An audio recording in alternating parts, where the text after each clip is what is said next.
নমস্কার বন্ধুরা, আমার এই ছোট্ট চ্যানেলে তোমাদের সবাইকে স্বাগতম। আজকে আমি বাঁধাকপি ও মসুর ডাল দিয়ে এরকম রেসিপি একটি শেয়ার করব, যেটা থাকলে গরম গরম ভাতে আর কিছুরই প্রয়োজন হবে না। এই রেসিপিটি বানানোর জন্য আমি একটি বাঁধাকপির অর্ধেকটা কেটে নিয়েছি। এখানে আমি বাঁধাকপি একটু বড় বড় করেই কেটে নিয়েছি। তোমরা চাইলে বাঁধাকপি একটু ছোট করেও কেটে নিতে পারবে। আর নিয়েছি 1 কাপ মসুর ডাল। ডালটুকু 3-4 বার জল পাল্টে পাল্টে ভালো করে ধুয়ে নিব। কড়াইয়ের মধ্যে প্রথমে বাঁধাকপি দিয়ে দিব। গ্যাসটা কিন্তু এখনো অন করিনি। বাঁধাকপি দেওয়া হলে এর মধ্যে দিয়ে দিব 1 চামচ লবণ। এখন দিয়ে দিচ্ছি প্রয়োজন মতো জল। জল দেবার পর গ্যাস অন করে বাঁধাকপিটুকু ঢাকা দিয়ে 2-3 মিনিট ভাপিয়ে নিব, যাতে বাঁধাকপির মধ্যে যে একটি এক্সট্রা গন্ধ থাকে সেটা চলে যায়। 3 মিনিট ভাপ দিয়ে নেবার পর গ্যাস বন্ধ করে দিব আর বাঁধাকপিটুকু জল থেকে ছেঁকে নিব। কড়াইয়ে জল ফেলে দিয়ে কড়াইয়ের মধ্যে দিয়ে দিচ্ছি 1 টেবিল চামচ তেল।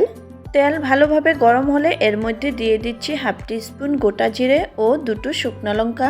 এগুলোর কালারটা হালকা চেঞ্জ হলে এর মধ্যে দিয়ে দিব 1 চামচ রসুন কুচি। রসুনটুকু একটু লাল করে ভেজে নিব। রসুনটুকু 1 মিনিট ভেজে নেবার পর যখনই রসুনের মধ্যে একটু লাল কালার চলে আসবে, তখনই এর মধ্যে দিয়ে দেব একটি বড় সাইজের পেঁয়াজ কুচি। পেঁয়াজটুকু হালকা লাল করে ভেজে নিতে হবে। পেঁয়াজ ভেজে নেবার পর এর মধ্যে দিয়ে দিব একটি বড় সাইজের টমেটো। এখানে কিন্তু আমি টমেটোটি একটু বড় করেই কেটে দিয়েছি। টমেটো টুকরোগুলো পেঁয়াজের সাথে কিছু সময় ভেজে নিতে হবে। টমেটোর মধ্যে হালকা একটু নুন দিয়ে ভাজবো, যাতে টমেটো ভাজার সাথে সাথে একটু সফটও হয়। 1 মিনিটের মতো ভেজে নেবার পর টমেটো যখন হালকা নরম হয়ে যাবে, তখনই এর মধ্যে গুঁড়ো মশলা অ্যাড করব। প্রথমে এর মধ্যে দিচ্ছি 1 টিস্পুন হলুদ গুঁড়ো, তারপর দিচ্ছি 1 টিস্পুন জিরে গুঁড়ো, 1/2 টিস্পুন ধনে গুঁড়ো, 1 টিস্পুন লঙ্কার গুঁড়ো আর দিচ্ছি 1 টিস্পুন লবণ। তবে লবণটা তোমরা নিজেদের স্বাদ মতোই দিবে। মশলাটুকু যাতে পুড়ে না যায়, এর জন্য এর মধ্যে সামান্য পরিমাণে জল দিয়ে দিব। এখন সমস্ত মশলাটুকু নেড়ে চেড়ে ভালো করে কষিয়ে নিতে হবে। মশলা যেহেতু ছিটে আসছে, তাই এইটুকু ঢাকা দিয়েই ভাজবো আর মাঝে মাঝে ঢাকনা খুলে স্প্যাচুলা দিয়ে নেড়ে দিব। 3-4 মিনিট মশলাটুকু ভালো করে কষিয়ে নিয়েছি। তোমরা হয়তো দেখতেই পাচ্ছ মশলা থেকে তেলও সেপারেট হচ্ছে। এখন এর মধ্যে দিয়ে দিচ্ছি কিছু পরিমাণে মটর বা কড়াইশুঁটি। তবে এটা অপশনাল, যদি তোমরা মটর খেতে অপছন্দ করো তাহলে না দিলেও হবে। এখন এর মধ্যে ভাপ দিয়ে রাখা বাঁধাকপিটুকুও দিয়ে দিলাম। ডালও ভালো করে ধুয়ে দিয়ে দিয়েছি। এবার সমস্ত কিছু ভালো করে মিশিয়ে নিব। তারপর এইভাবে নেড়েচেড়ে সবকিছু 2-3 মিনিটের মতো কষিয়ে নিতে হবে। এখানে একটি রিকোয়েস্ট করব, যদি আমার ভিডিওটি দেখে ভালো লেগে থাকে একটি লাইক করে দিও। আর তোমরা যারা আমার চ্যানেলে নতুন করে ভিজিট করেছো, চ্যানেলটিকে সাবস্ক্রাইব করে পাশে থাকার অনুরোধ রইল। সাথে থাকা বেল আইকনটি প্রেস করে রাখবে, যাতে আমার দেওয়ার নতুন ভিডিও নোটিফিকেশন তোমাদের কাছে প্রথমেই গিয়ে পৌঁছায়।